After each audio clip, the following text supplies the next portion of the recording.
talking about boundaries and how we set boundaries and how we go about boundaries. And as somebody who has who had a lot more porous boundaries than I used to have, I can relate in so many ways in the difficulties when it comes to our practice as coaches, as teachers, and in our everyday life, the difficulties of setting boundaries and holding boundaries.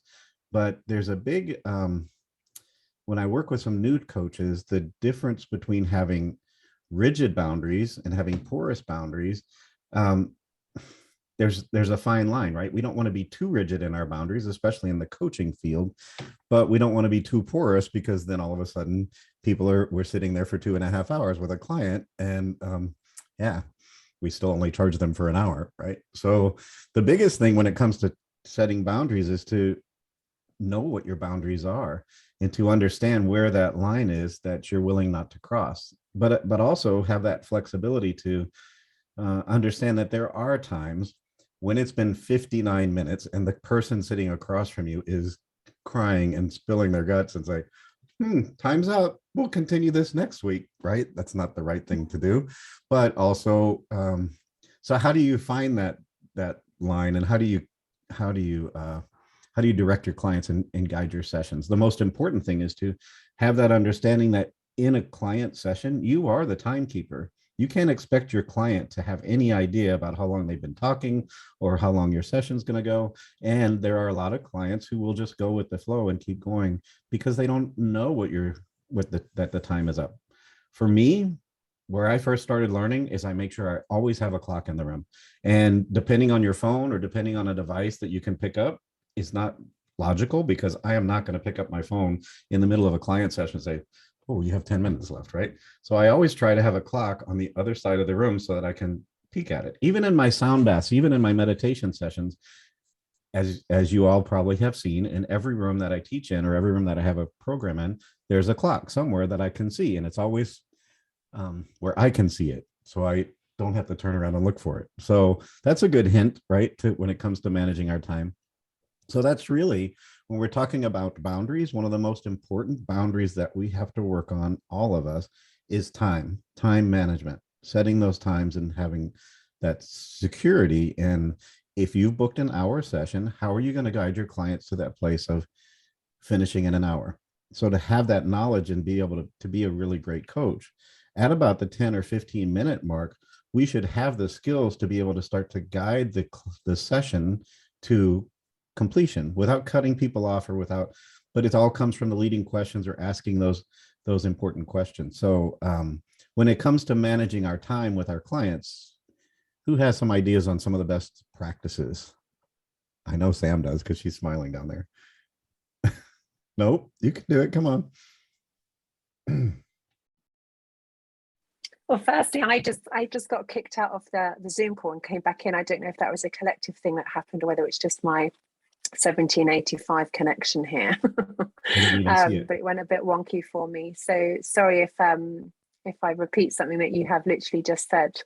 For me, around specific coaching sessions, it's all around setting that intention at the beginning. So setting the scene, setting the topic, if you like, whilst there's a real dance between structure and fluidity, knowing that we can, we've all been through the course to know that we can start at one level. And then as we start to peel away the layers, we can begin to actually get to root causes, which can be very emotional. But having, so making time and space within the session to be able to go there, but also being intentional at the beginning on what we're talking about. So just, it's a really difficult, it's like having a recipe. This is how I kind of describe coaching. You've got the recipe, right? We've given you the ingredients, we've given you the method, but each client that you encounter might need a bit more salt, or they might need a bit more pepper, or they might need some spice, or, or some sweetness. And so there needs to be an element of fluidity, for the client, if that makes sense. So structure with fluidity, and for me that comes through being intentional with the space, setting the intention at the beginning, and knowing, when I step into my masculine energy, having some questions that help me bring this session round, help me ground back down, right? Grounding after an emotional experience is really beneficial for your client, but also for yourself. And a top tip I have when it comes to music, if you're doing a session with music, I have a music playlist that I know exactly what song is going to come on when I've got about 15 minutes left. So that's a great way for me also to have an outside kind of timekeeper, because sadly I don't have a mic either. So yeah, I could speak about this. Is one of my favorite subjects, Bill. Good So job. yeah, opening it back up. Thank you. Awesome. One of the other things that I say is a really important when we're working with a new client is that very first meeting is our opportunity to set the stage. Whatever that is, you could go online and look at coaching things that say you need to have a coaching agreement, and that coaching agreement within it is going to have the rigidity of your boundaries. Like if your session's an hour, it's an hour. But in a mindful way, we don't want to be so rigid.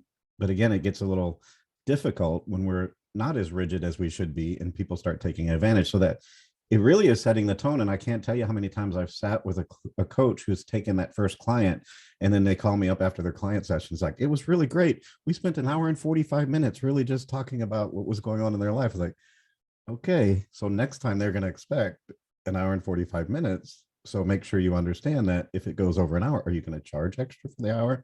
And we don't always want to talk about money, but we need to respect our time and understand that time in our practice is money. So that very first meeting is where you set the stage for how your client sessions are going to go from there on. Because after you had that hour and 45 minutes, and then the next time you do an hour and 30 minutes, and all of a sudden you say, oh, I can't keep doing this. So then you're going to call the client, I need to keep our meetings to an hour. Okay, so that's kind of an uncomfortable phone call. So set the stage from the very beginning, right? Lillian, I know you got some ideas on the time management and coaching sessions, right? I'm taking some notes too. This is good. Well, I always see boundaries as it's a reflection on how you see your self-worth. So I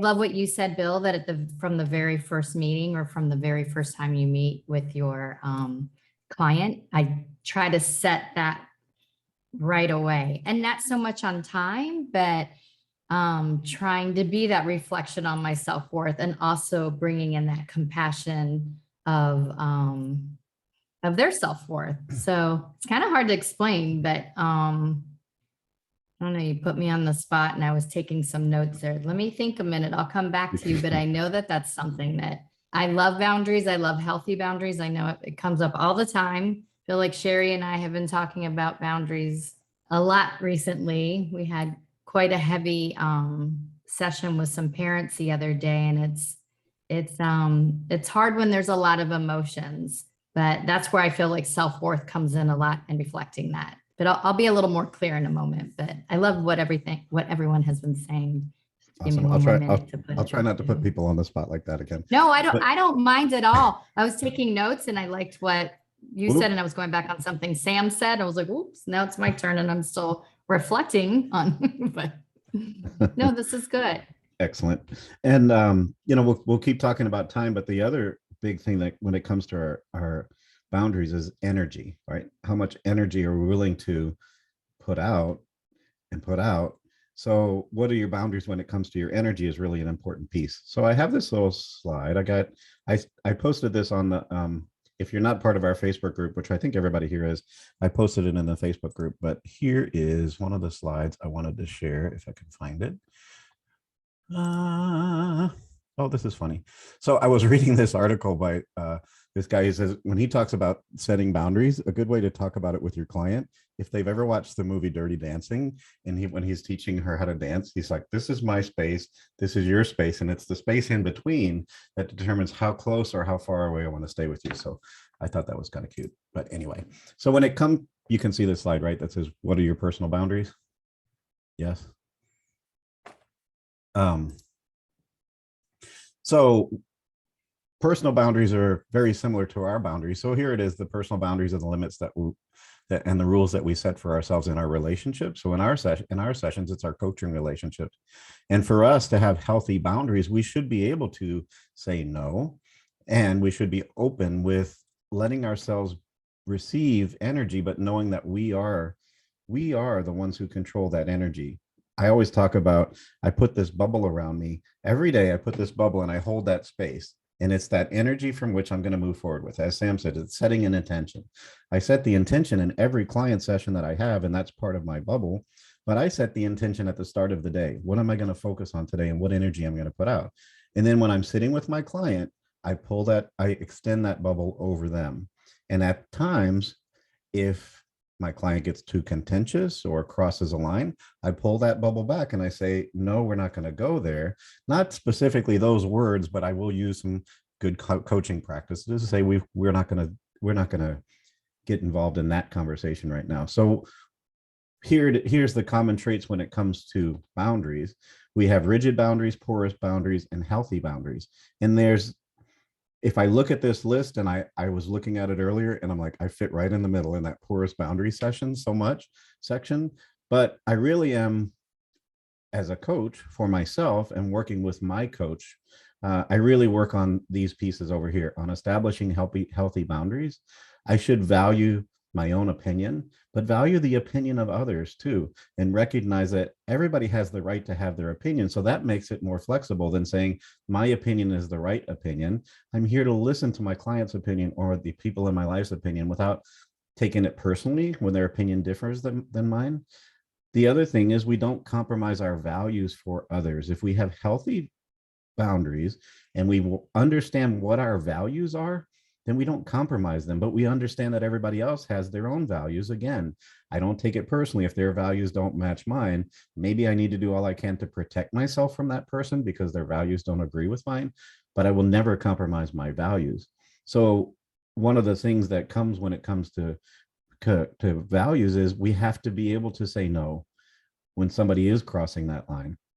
We have to be able to say, you've gone too far. Healthy boundaries as a coach, and what we do mindfully is we should be able to and comfortable sharing some information, maybe not personal information, but some things that are going to help us build a rapport with our clients. I think sometimes I see it as I want my clients to understand that they are part of my tribe, my mindfulness tribe, my people who are here to help transform. So what bits of information through my own transformation can I share with my client without getting into the dirty details or oversharing? What is the line that I'm willing to cross? But in the coaching field, unlike in the therapy field, I think that's our secret sauce as coaches. We can share our stories. We can share our own transformation. Where in the therapy field, that's crossing a line, right? That's crossing a boundary. So that gives us the benefit that some therapists don't have, is we can build a connection with our clients as I'm talking about these steps that I've gone through in my struggle with grief or in my struggle with my stepfather or whatever it is. And I do it often, but I don't get into the very details about all the things that, aren't relatable, right? We have to understand to have healthy boundaries that we know what we want and we know what we need, and we're able to communicate those needs to our clients and to the people in our lives. Communication is key. And what a big piece of our life is mindful communication, is to be able to speak our truth and not be offended when somebody doesn't get it or understand it, but you hold yourself in that space. And then I think another thing that a lot of us struggle with is being able to accept when somebody else says no.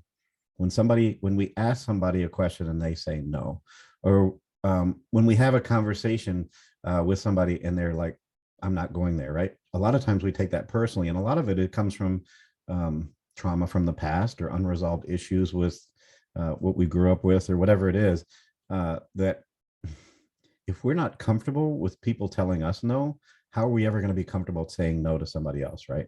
So we need to be in that space. So the rigid boundaries on the left side of the screen and the porous boundaries in the middle and the healthy boundaries, it's a really great chart to show you. And this is a great tool to use with our own clients, as we know, working with clients on helping them establish their own healthy boundaries in their relationships and in their lives. This can be a really great tool that we can pull into it.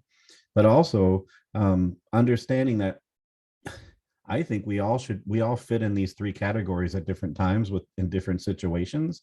There are some situations that I'm going to go into and I'm going to be super rigid in my boundaries because that person's hurt me before, that person's done this thing to me before. So I'm like, here's my wall and you're not coming in, right? So having that opportunity to practice these boundaries, but most people have a mix of these different types of boundaries.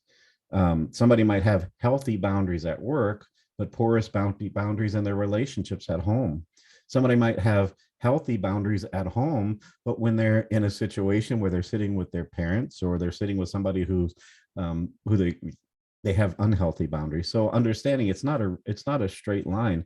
It changes. But and then the other thing is to say the appropriateness of our boundaries, the rigidity or the porousness is going to depend on the setting that we're in. My boundaries are going to be completely different with my clients than my boundaries are with my spouse, to a limit, right?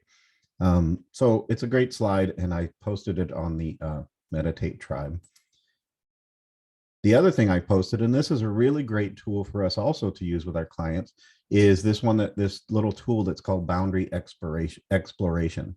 So maybe we think about a person or a group of people with whom we struggle to set healthy boundaries. Maybe it's in our own practice or in our clients. And this could be a good opportunity for us to look at these things and determine where our boundaries are healthy or not healthy. So if you want to print this out and use this or practice with it, it's a good tool to place. You put your person's name in that spot and see where you're healthy and out. And then there's some specific questions at the bottom. So I just wanted to show those tools, share those tools with you guys and see what you think. So where am I? Okay. Boundaries. How are we feeling? Everybody good? Good. Anything you want to add? Questions? I like that you've spoken around the different lines of inquiry for the different areas of our lives, and also the difference in our relationships, right? The different relationships we have. There's a fluidity to our boundaries there. I certainly have a few people in my life that I can say yes to probably far too quickly. And one tip that comes up for me, if you recognize that in yourself as well, is that I allow myself a bit more space before I speak. So instead of doing a speak, think, speak in a conversation, I do more of a think, speak, think, and I will literally say, let me feel into this. I need to just have a little bit more space before I'm like, yeah, sure. And it's really interesting, isn't it? The self-inquiry around boundaries and people pleasing, if we find it hard to say no. And this changes in all relationships. When it comes to my parental relationships, I'm very rigid, and I very much need to, as they go into the teenage years now, I actually say the communication, Bill, like you've touched on, it's so vital for us to be able to talk about our boundaries, especially if we've changed one. We have a responsibility to share that with somebody, that something that I was doing is now something that I'm actually working on. That communication is so important. And I often say to my children, whilst you're ready to go off at 5 p.m. when it's now dark down to the park, I'm not quite ready. So it's having the confidence to have the honest communication, not necessarily the right one, right? Being honest versus being right, as we try and see if we can come away from some rigid boundaries, speaking personally when it comes to parenting. So yeah, I just wanted to share that. Yes, thank you. Excellent. Pam. First of all, I just want to let you guys know, I just love this now that I've retired and I can put all my energy. I felt like I had this assignment to look up boundaries and come up with something to share. And there were a couple sayings, like givers need to set limits because takers rarely do. And that really resonated with me. And then you're not required to set yourself on fire to keep others warm. Wow. And I thought, wow. And then there was two other real quick ones. I set boundaries not to offend you, but to respect myself. And then the last one, when you say yes to others, make sure you're not saying no to yourself.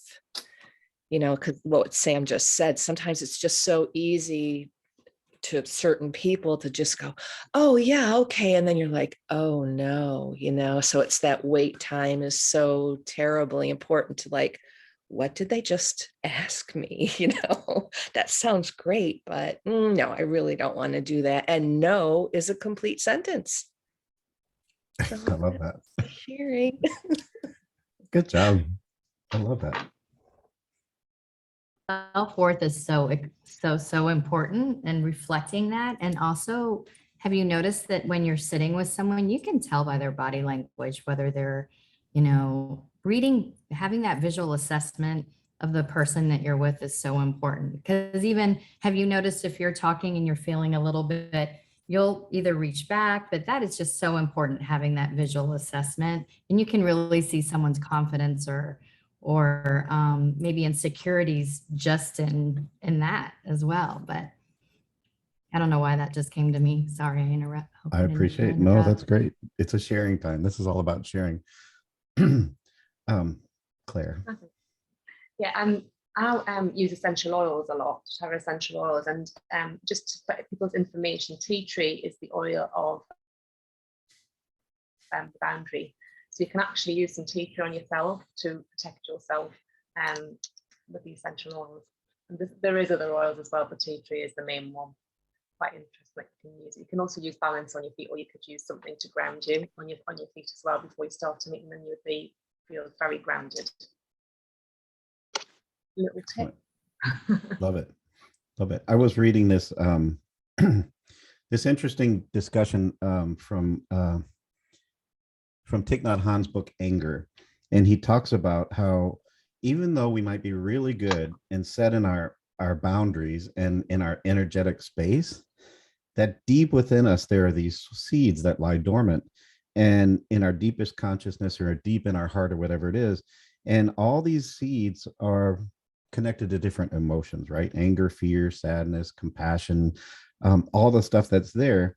And when something comes along that awakens that seed, sometimes it startles us because we haven't prepared ourselves for that. And that's what's really important about our practice, is understanding that we are emotional beings, and we might actually be sitting across from a client or somebody in our life who triggers something. And trigger, I don't like that word anymore, but triggers is what it is.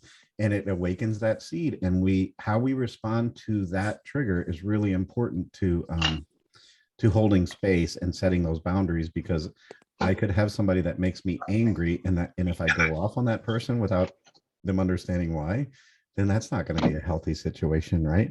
It's really difficult, I think, for us as practitioners in mindfulness, is understanding that mindfulness in and of itself is difficult enough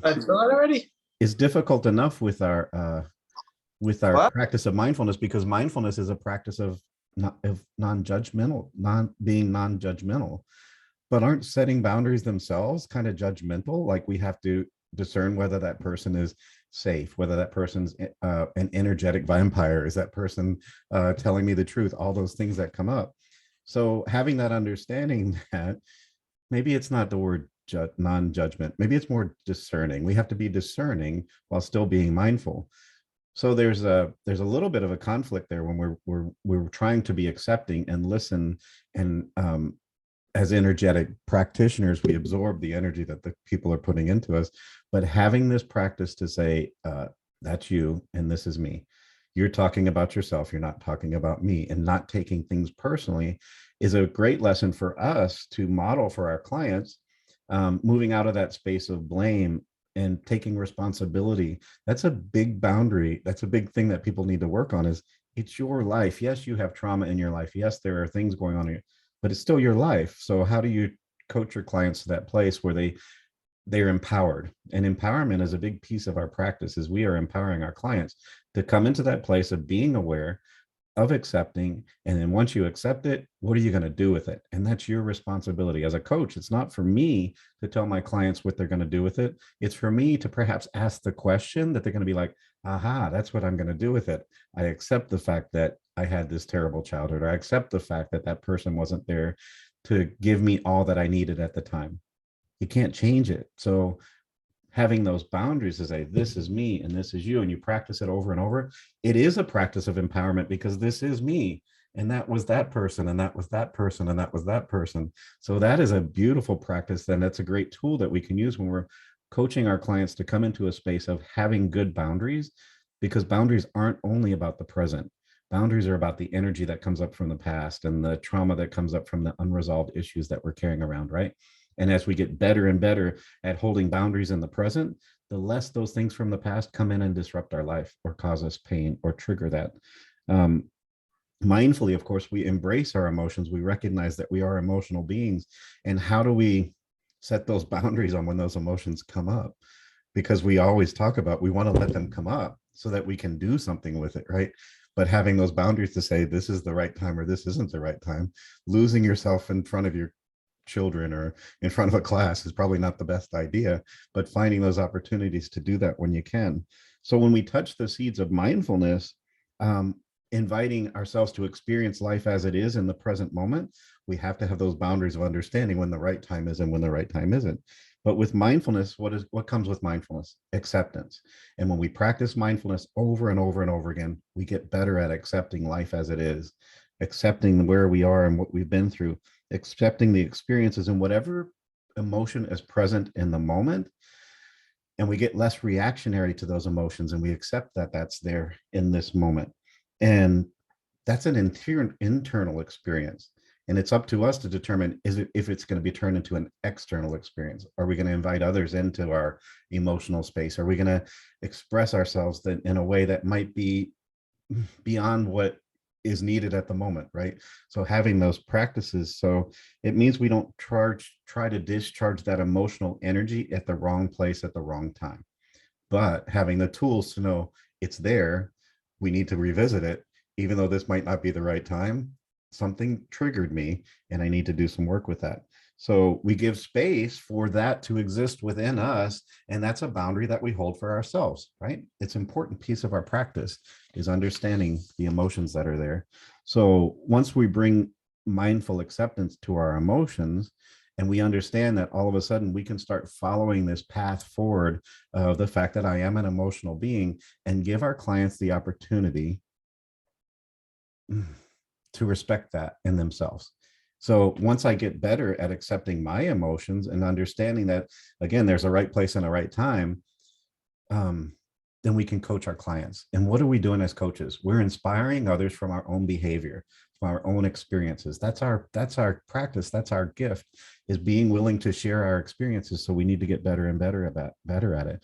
So mindfulness in and of itself should move, as even though it is conflicting of being a non-judgmental practice, the practice of being present and practicing awareness, and then moving into that space of acceptance, and then doing something with it at the right time in the right place is key for us as coaches to model the behavior. And when we do, we get better at talking about it to our clients.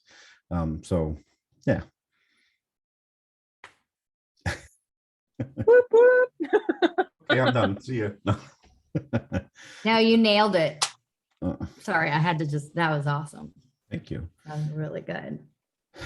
You know, Bill, what comes up for me, something that you've said, I see a real strong relationship, like an ugly sister relationship, right? The ugly sister's fairy tale of boundaries and then the attachment of blame around them. And I think that is a really significant, like, emotional fire alarm that should go off for us when we recognize when we go to blame somebody else. I think part of our boundaries, as you spoke so beautifully around the emotional agility, the emotional intention around it, our capability of holding space for ourselves and for the other person, but having the trust and that life mask coming on, you know, for our self-worth. If somebody crosses our boundaries, then we have that responsibility within us to speak that. You know, quite often somebody that is very comfortable with crossing a boundary is coming from a place, and we think of that non-violent communication, right? When someone's showing maybe they're not their best self, that form of pain is, you know, that form of communication or behavior is coming from pain. So, as coaches, we can recognize the pain and know that there isn't blame in them crossing that boundary. There needs to be clarity spoken around what the boundary is, with the compassion to know that this person, for whatever reason, I think of the story of the three little pigs. Everyone knows the wolf's coming, and the one that's all flustered's got a straw house. I mean, it's like, what are you doing, dude?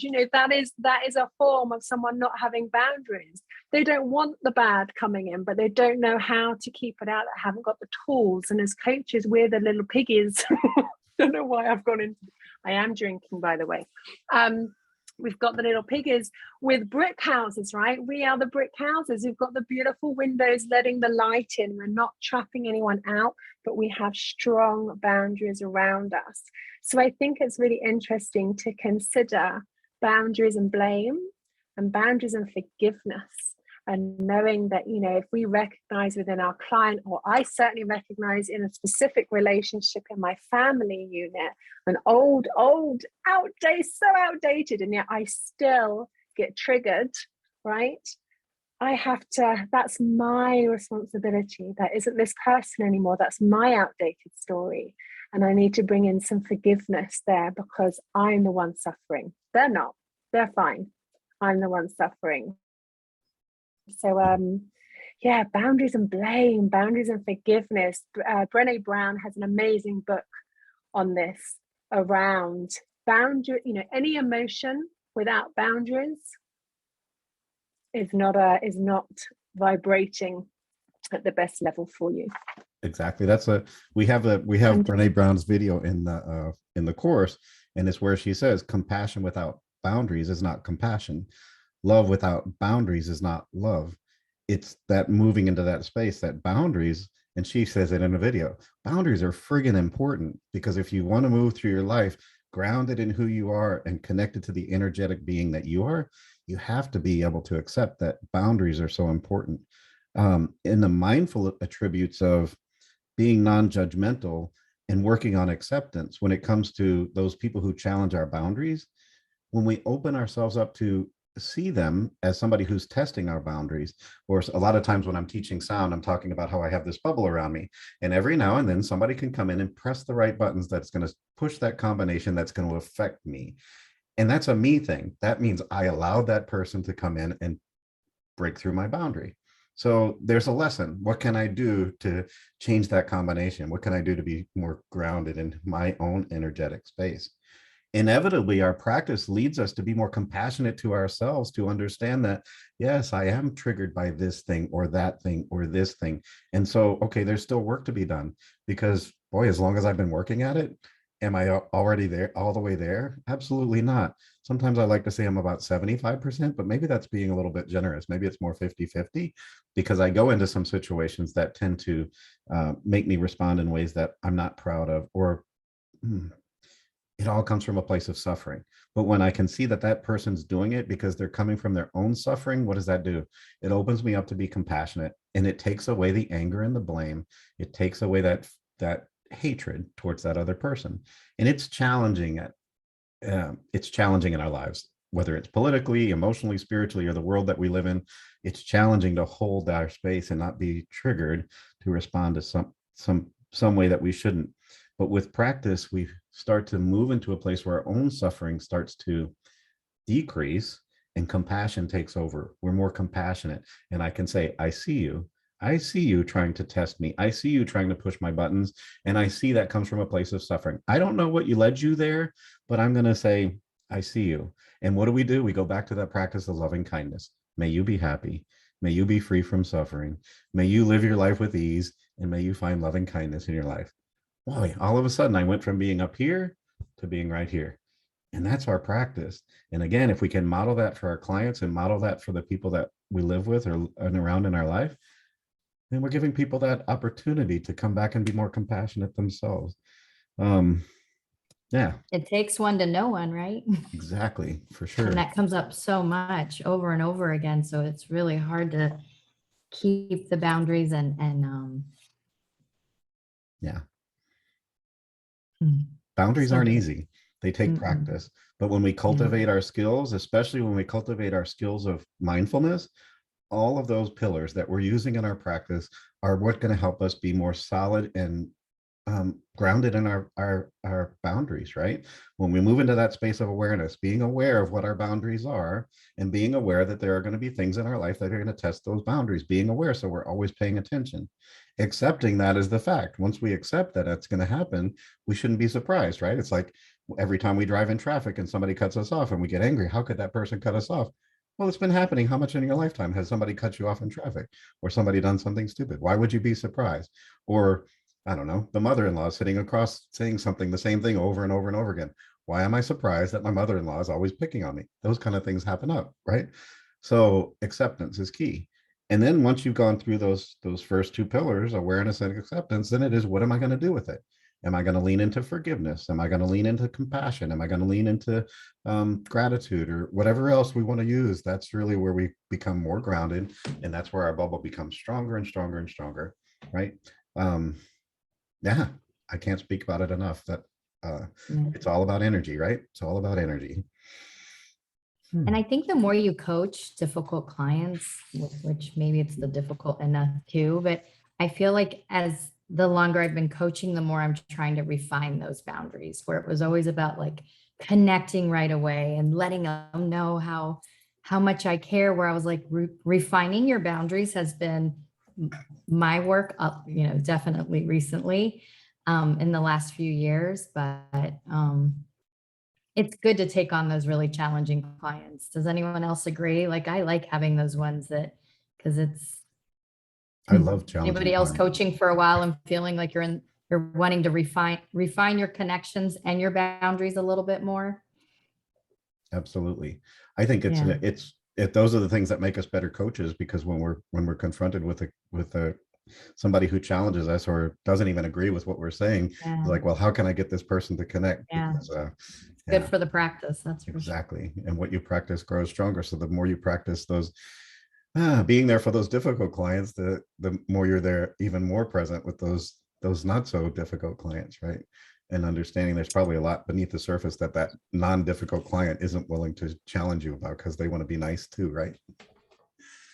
And it's difficult when, we go to a certain level of vulnerability, that often certainly through the mindfulness courses, when you're teaching those, this is peeling away layers that are getting very personal and, vulnerability sharing. And so it's very natural on both sides. And in some relationships, it's very welcome. And in others, there is a natural boundary that comes forward where you have the line between professional and then interpersonal, right? And keeping communication on email versus on Messenger or WhatsApp, or there's I recognize that with my coaching experience, that sometimes setting boundaries around the familiar, being so familiar on being able to message you at any time, or because of course they've shared so vulnerably, so there is a trust there, and so they feel that they can do that. And so it's definitely something that we have to tap into in every session, setting that intention in every session, and having the confidence to speak that. And Bill, I just wanted to speak on, I love the document that you sent out, which also, because I think it's so important, and it's just a subject that we don't often talk about, where you put on there about sexual boundaries, because I think it's very hard to create boundaries in, let's say, like for instance, I've been married for nearly 18 years. And for those of you that follow me, that I've been on quite a tantric journey. So in those, in all that time that I've been together with my partner, suddenly I've got new boundaries that have come in. And it's so very important that we have, the trust in our most beautiful and vulnerable states, to still know that even in your deepest relationships, you are valid to say no to something. You are valid to look at your intention. What am I desiring right now? Maybe it's just a cuddle, and I need to be able to say no to that too. So it's it really does ripple and impact so many areas, and the impact of saying yes to something when you mean no is in my opinion quite catastrophic. So it's so important that we teach this from a heartfelt practice. Right. Yes, because as we teach over and over again, if you're that person who says yes to everything, you're depleting yourself. You're going to be looking for things to make you feel better because you're giving from that cup of love over and over and over again. And you're not taking anything back. So what is that going to lead you to? It's going to lead you to turning to other things to make you feel good, whether it's, whatever it is. We could go down the list, but that's not what's not what we're here for. But to understand that it's so important to have those boundaries, and it's really important to share those boundaries. As Sam was saying, what if all of a sudden you go through your own transformation and you've been in this long-term relationship? Well, how does your partner know that this is your new boundary unless you share it? And it's always in that why. You got to explain the why. All of a sudden, this is a boundary and you're not willing to say why, then they're going to be like, oh, okay, that's harsh. But if you can put the why behind it, if they love you, they'll accept it, right? Or maybe it takes a little bit. And just to speak to that, it's as simple, because I know that can be very complex, but it comes back to the blame side of things, right? The boundaries are for me. I'm not casting blame to my partner. I'm honoring myself. So I'm speaking to what feels right for me, what feels safe for me. Not that you're doing something, but it's what have I allowed and what am I now claiming? And it's a beautiful thing when we remove blame away. The moment that is an alarm for me. The moment I start going outwards, well, you did that. It's like, oh, okay, I'm now not in my body. I'm not in my heart. This is something that I need to bring awareness to, and find out what activated that. What's the pain point, and how can I be more compassionate to me and not blame this other person? Beautiful. Love it. All right. I wanted to share just, Hello. this is Sonia in Atlanta. Hi, Sonia. Hello, everyone. Hi. I just wanted to share, I do really love this topic on boundaries a lot. And I don't remember, something you said earlier reminded me of boundaries. I think we're talking about even in our personal lives. And it reminded me that we have a cat in my home. And I have a very firm boundary around me, because whenever we sit at the couch to do homework or whatever with the kids, she comes along and she wants to play or purr and do all that. And my youngest daughter always said, Mommy, why wouldn't you let her sit on your lap? Or, I said, because I'm making my space. This is my space. I don't want the cat right now. She has to honor my boundaries. And sure enough, after several weeks of doing that, she honors my boundaries. She hesitates before just hopping on my lap. And, I had not really given it that much thought until whatever you said, something about personal space, maintaining our personal space. And it's something that I've really become much more aware of since working one-on-one with clients on different capacities, that it's important that we have that established. Otherwise, we overgive. I'm chronically an overgiver. So I have to be so aware of how much extra time am I going into this, just with the little personable conversations. Before you know it, a session is 30, 40 minutes longer than it should be. So I just wanted to say I appreciate this topic, and I really am getting a lot hearing each person's perspective of how maintaining boundaries is so important, even in our relationships. I don't think I catch your name, was talking about transforming and transitioning into different aspects of living and becoming more aware and awake. And sometimes our partners aren't there with us, and we have to help them understand, hey, it's not about you, it's about me. So yeah, thank you. Just want to share that. Love it. Thank you. Your cat. Yes, Ginger takes over the space, yes. Especially me, she would ignore everybody else and come beeline straight to me. I'm like, I love you too, but stay over there because I'm working right now. So excellent. Yeah. I think you tapped on a couple of things right there again, that holding space for yourself. And this is my space, and I determine who comes into my space.